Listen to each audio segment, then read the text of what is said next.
Hello students, कैसे हैं आप लोग। आई होप आप लोगों की पढ़ाई बहुत अच्छी चल रही होगी। देखिए, आज का जो हमारा टॉपिक है वो है फंडामेंटल राइट। देखिए, फंडामेंटल राइट बेसिकली आप लोगों को पता होगा कि मौलिक अधिकार या मूल अधिकार वह अधिकार होते हैं जो कि भारतीय संविधान के द्वारा देश के सभी नागरिकों को प्रदान किए जाते हैं, ताकि हर व्यक्ति क्या कर सके, अपनी गरिमा, समानता और स्वतंत्रता के साथ जीवन यापन कर सके। ये जो अधिकार होते हैं, ये मूल अधिकार, ये लोकतंत्र की क्या होते हैं, आत्मा होते हैं। लोकतंत्र की आत्मा कहलाते हैं और नागरिकों को कानून और व राज्य के अन्यायपूर्ण हस्तक्षेप से ये सुरक्षा भी प्रदान करते हैं। फिर देखिए, मूल अधिकार। मूल अधिकार क्या होते हैं, पैदाइशी होते हैं, यानी प्राकृतिक रूप से हमें प्राप्त होते हैं, यानी कि जन्म के साथ ही हमें ये अधिकार मिल जाते हैं, वह अधिकार मूल अधिकार होते हैं। फिर देखिए, यह संविधान के द्वारा भी प्रदत्त अधिकार होते हैं, देश के सभी नागरिकों को प्राप्त होते हैं और यह मानव अधिकार है, यानी मानव होने के नाते मूल अधिकार सभी को प्राप्त है। फिर देखिए, जो सभी मूल अधिकार होते हैं, याद रखिएगा, वो कहीं ना कहीं मानव अधिकार है, यानी सभी फंडामेंटल राइट जो है वह किसको मिला हुआ है, मानव अधिकार। ठीक है, मानव को मिला हुआ है, लेकिन यहाँ लिखा है कि सभी मानव अधिकार मूल अधिकार नहीं है। याद रखिएगा कि सभी मानव अधिकार जो मानव को मिले हुए हैं, आवश्यकता इस बात की नहीं है कि वह मूल अधिकार ही होंगे। तो ये स्टेटमेंट गलत है। इस तरीके के जो फैक्ट्स वाले जो स्टेटमेंट होते हैं वो कहीं ना कहीं स्टेटमेंट वाले क्वेश्चन में बनाकर प्रीलिम्स में पूछ लिया जाता है, तो आप लोग इसको ध्यान रखेंगे। फिर देखिए, मूल अधिकार संविधान के द्वारा प्रदत्त होते हैं। मूल अधिकार किसके द्वारा प्रदत्त होते हैं, संविधान के द्वारा। याद रखिएगा, मानव अधिकार जो होते हैं वह क्या होते हैं, नैतिक होते हैं। आगे देखिए, लिखा, मूल अधिकार की उल्लंघन पर उसके संरक्षण का भी प्रावधान किया गया है। मानव अधिकार के नैतिक होने के कारण इसके संरक्षण के प्रावधान नहीं होते। याद रखिए कि जब मानव अधिकार जो है अगर वो नैतिक है तो इसी के कारण इसका संरक्षण का प्रावधान नहीं होता है। फिर देखिए, लिखा है, मूल अधिकार मूल क्यों है, बताइए मूल अधिकार मूल क्यों है। तो इसके आंसर में हमें पहले ये बोलना है कि राज्य के विरुद्ध यह अधिकार हमें प्राप्त होते हैं, इसीलिए यह क्या है, मूल अधिकार है। याद रखिएगा, इसी के मतलब ये संघ सरकार के विरुद्ध आपको प्राप्त होते हैं फंडामेंटल राइट, राज्य सरकार के विरुद्ध प्राप्त होते हैं और स्थानीय सरकार के विरुद्ध भी प्राप्त होते हैं। देखिए, लिखा है, शासन के 3 स्तरों के अलावा उन संस्थाओं और प्राधिकारों को भी राज्य में शामिल किया जाता है जिन्हें राज्य से वित्तीय सहायता जो है वो प्राप्त होती है, और जिन संस्थाओं का जो संचालन है वो राज्य के पदाधिकारियों के द्वारा होता है, जैसे कि हो गया एम्स, हो गया डीयू, हो गया एयरपोर्ट। यानी कि बेसिकली बोल सकते हैं हॉस्पिटल, आपकी यूनिवर्सिटी या स्कूल, फिर एयरपोर्ट, यानी कोई भी पब्लिक प्रॉपर्टी जहां पर आप हैं वहां पर भी जो मूल अधिकार है वह आपको प्राप्त होती है। फिर देखिए, मूल अधिकार की अवहेलना राज्य के द्वारा निर्मित किसी भी विधि से संभव नहीं हो सकती। यानी कि जो राज्य है वह ऐसा कोई भी कानून नहीं बना सकता जिससे कि मूल अधिकार का क्या हो, हनन हो। इस चीज को याद रखिएगा। फिर देखिए, मूल अधिकार जो है वो नागरिकों को प्राप्त होते हैं जो राज्य द्वारा निर्मित विधि से प्राथमिक होते हैं। ये भी याद रखना है आपको कि मूल अधिकार जो होते हैं वो किसको प्राप्त होते हैं, नागरिकों को प्राप्त होते हैं, यानी भारत के जो नागरिक हैं, भारत के जो सिटीजन हैं, उन्हें प्राप्त होंगे जो राज्य के द्वारा निर्मित विधि से प्राथमिक होते हैं। फिर देखिए, इसलिए मूल अधिकारों की अवहेलना के बाद सीधे उच्चतम न्यायालय में नागरिक कंप्लेन कर सकता है। याद रखिएगा। फिर देखिए, मूल अधिकार इसलिए मूल होते हैं, मूल अधिकार किस लिए मूल होते हैं, क्योंकि संविधान निर्माण के पूर्व भी ये निर्मित विधियों, यानी पूर्व संवैधानिक विधियों, यानी कि संविधान का जब निर्माण हुआ था उससे पहले जो कानून थे तथा मूल अधिकारों के बीच टकराव की स्थिति में पूर्व संवैधानिक विधियां जो है वो ढक ली जाएंगी। याद रखिए, यानी आच्छादित हो जाएंगी। यानी कि पूर्व संवैधानिक विधियां और मूल अधिकारों के बीच अगर टकराव होगा तो उसमें मूल अधिकारों को ही प्राथमिकता दी जाएगी। बेसिकली यहाँ पर यह बताना चाह रहा है। आगे देखिए, उदारीकरण का मूल अधिकारों पर क्या प्रभाव है। तो याद रखिए, उदारीकरण जिसे आप लिबरलाइजेशन बोलते हैं, याद रखिएगा कि सरकार के द्वारा आर्थिक नियमों और नियंत्रणों को शिथिल करना तथा जो निजी क्षेत्र है ना उनको क्या करना, अधिक स्वतंत्रता देना या स्वायत्तता देना। यानी कि बहुत से कानूनों में अगर क्या करेंगे, कानूनों को बहुत आसान तरीके से बनाएंगे जिससे कि आर्थिक क्षेत्रों में जो नियम है वो क्या हो सके, थोड़ा इजी गोइंग हो सके। ठीक है, मैं आपको आसान भाषा में समझा रही हूँ कि आर्थिक नियम जो है उन पर नियंत्रण क्या हो सके, थोड़ा इजी हो सके, और जो निजी क्षेत्र है उनको अपने कार्य में अधिक स्वतंत्रता मिल सके। भारत में जो यह प्रक्रिया है, याद रखिएगा, इससे 1991 के आर्थिक सुधारों के बाद ही क्या किया है, लागू किया गया है। हालांकि जो इसका उद्देश्य है वो आर्थिक विकास को बढ़ावा देना था, लेकिन इसने मौलिक अधिकारों पर भी कहीं ना कहीं प्रत्यक्ष और अप्रत्यक्ष रूप से क्या किया है, अपना प्रभाव डाला है, जिसके बारे में हम यहाँ पर पढ़ने वाले हैं। देखिए, अगर सकारात्मक प्रभाव की बात करें, सकारात्मक प्रभाव, ठीक है, और एक तरफ नकारात्मक प्रभाव, तो सकारात्मक में देखिए कि कहीं ना कहीं जब उदारीकरण हुआ तो बहुत से लोगों को आपने देखा होगा वैश्वीकरण के जरिए कि जो निजी मीडिया है उसका प्रभाव बढ़ने लगा। लोग जो है वो कहीं ना कहीं मंचों पर अपनी बातें रखने लगे। इंटरनेट और सोशल मीडिया की उपलब्धता ने फ्रीडम ऑफ स्पीच को भी बढ़ाया था। तो यानी कि उदारीकरण का जो प्रभाव है वो मूल अधिकारों पर सकारात्मक रूप से किस तरह से पड़ा, ये अभी मैंने आपको बताया। जैसे मान लीजिए कि उदारीकरण हुआ था, उसके पश्चात क्या हुआ, निजी क्षेत्र जो है यानी प्राइवेट सेक्टर जो है वहाँ पे रोजगार के और अधिक अवसर प्राप्त हुए। ये भी कहीं ना कहीं पॉजिटिव जो है वो प्रभाव है। फिर उसके बाद आप लोग इस चीज़ को नोटिस कीजिए कि जो स्टार्टअप्स है और जो उद्यमशीलता है वो उदारीकरण के पश्चात तेजी से बढ़ने लगे। तो यह भी क्या है, इसका एक बहुत बड़ा महत्वपूर्ण क्या है, योगदान है उदारीकरण का। ठीक है, इस तरीके से हम लोगों ने कितना पॉजिटिव इफेक्ट देख लिया है। अब हम लोग नेगेटिव इफेक्ट देखते हैं कि उदारीकरण का मूल अधिकारों पर किस तरीके से नेगेटिव इफेक्ट जो है वो पड़ा है। सबसे पहले देखिए, श्रमिकों के अधिकारों में कमी आ गई, यानी कि निजीकरण के कारण ठेके पर जो लोग काम करते थे या जो अस्थायी रोजगार थे, कहीं ना कहीं उनमें सामाजिक जो है वो सुरक्षा की कमी देखने को मिलने लगी। ठीक है, ये इसका नेगेटिव इम्पैक्ट है। फिर उसके बाद देखिए कि श्रमिकों का जो जीवन और व्यक्तिगत स्वतंत्रता का अधिकार है, यानी कि आर्टिकल नंबर 21, आप देखेंगे कि उस पर भी प्रभाव पड़ने लगा। फिर आप देखेंगे कि कहीं ना कहीं जो शिक्षा है और स्वास्थ्य है, इन सब मौलिक अधिकारों पर बाजार का प्रभाव बहुत ज़्यादा पड़ने लगा, जिससे कि गरीब और पिछड़े वर्गों के लिए जो सेवाएं हैं यानी शिक्षा और स्वास्थ्य वह महंगा हो गया था उदारीकरण के फलस्वरूप, क्योंकि निजी सेक्टर बढ़ रही थी। ऑब्वियस सी बात है कि अब अगर सरकारी हॉस्पिटल से आप लोग जो है वो मेडिसिन लेंगे तो आपको थोड़ा चीप पड़ेगा, लेकिन अगर यही आप प्राइवेट सेक्टर में जाते हैं, प्राइवेट हॉस्पिटल में जाते हैं, तो वो चीज़ आपको महंगा देखने को मिल सकता है। ये कहीं ना कहीं प्राइवेट सेक्टर का अगर उदारीकरण का बोला जाए तो ये नेगेटिव इम्पैक्ट है।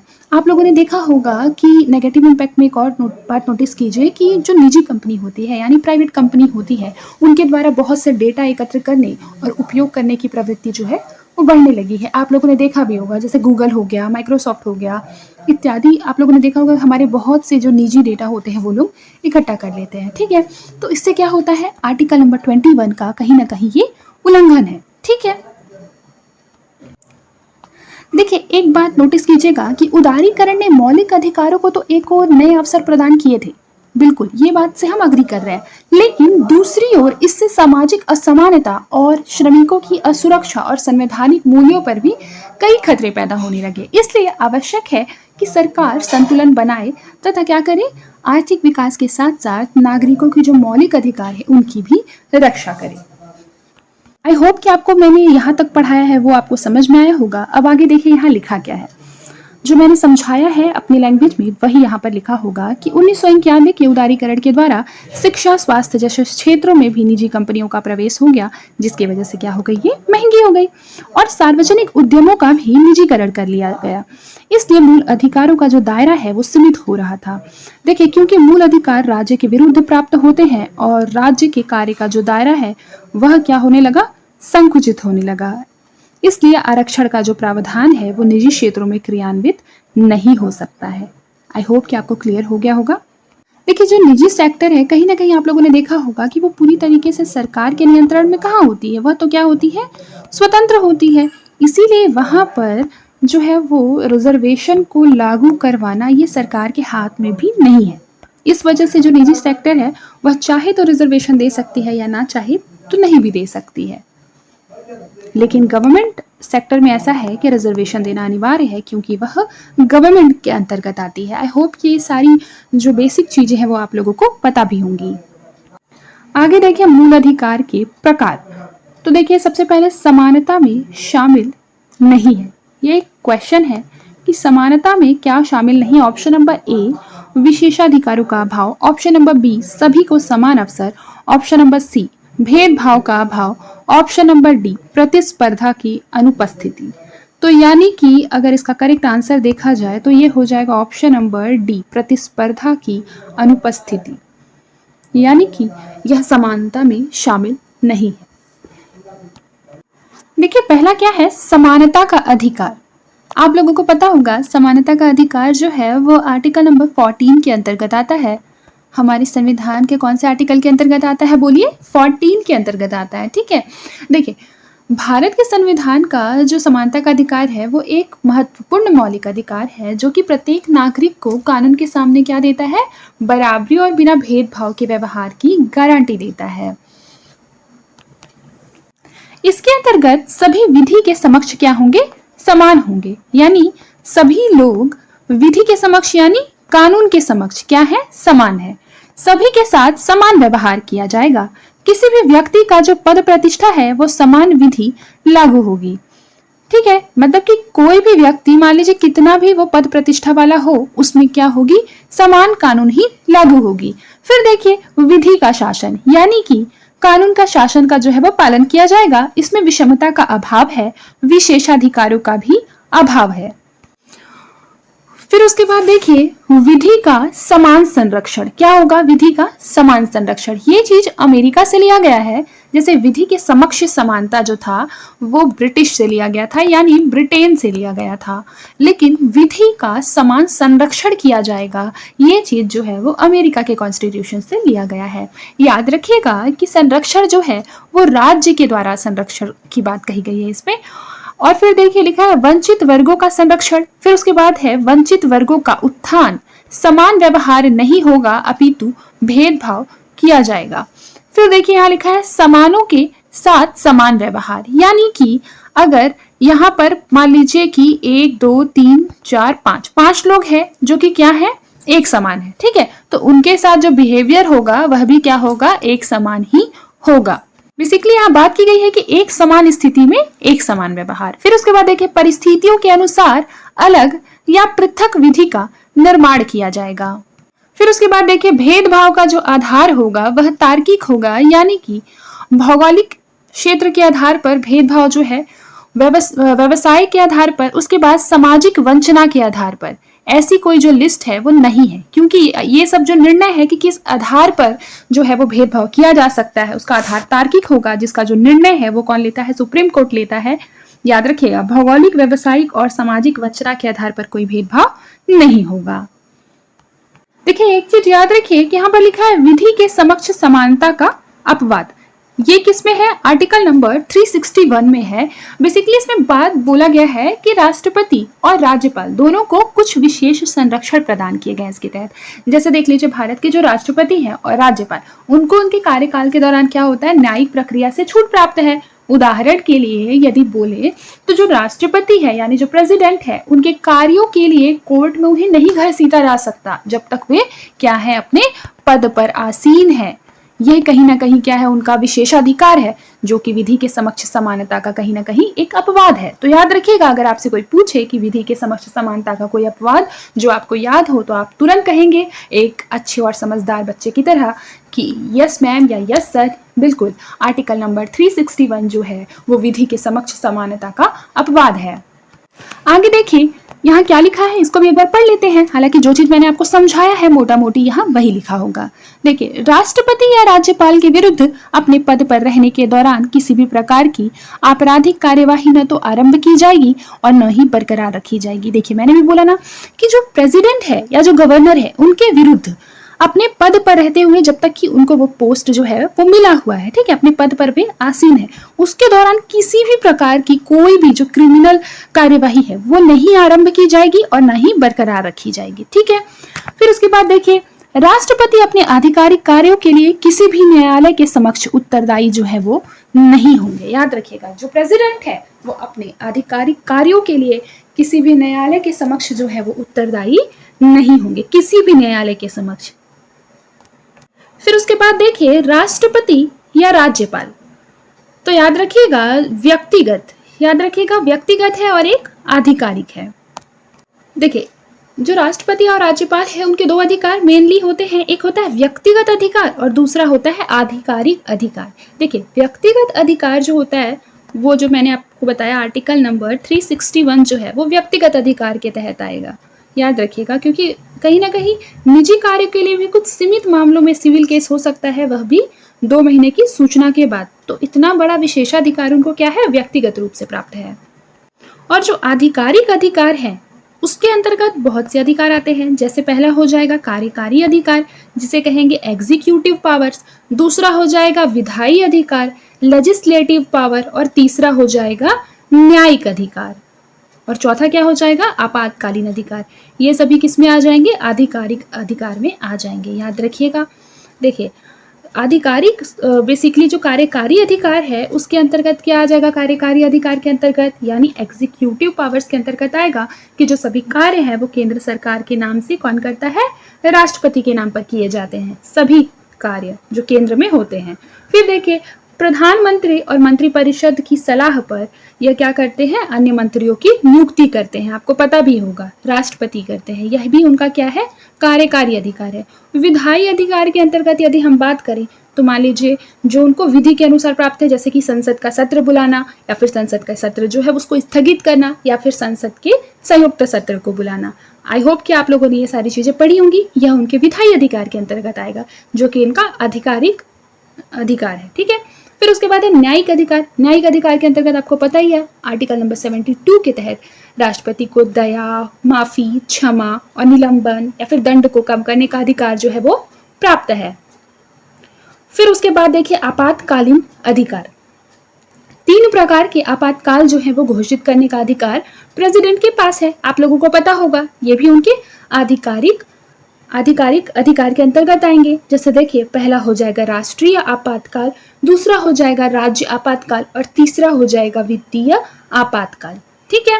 याद रखिएगा राष्ट्रीय आपातकाल जो होता है वो आर्टिकल नंबर 352 के तहत आता है और जो राज्य आपातकाल होगा वह किसके अंतर्गत आएगा, 356 के अंतर्गत, और जो वित्तीय आपात होगा वह क्या होगा बताइए, अनुच्छेद 360, याद रखिएगा।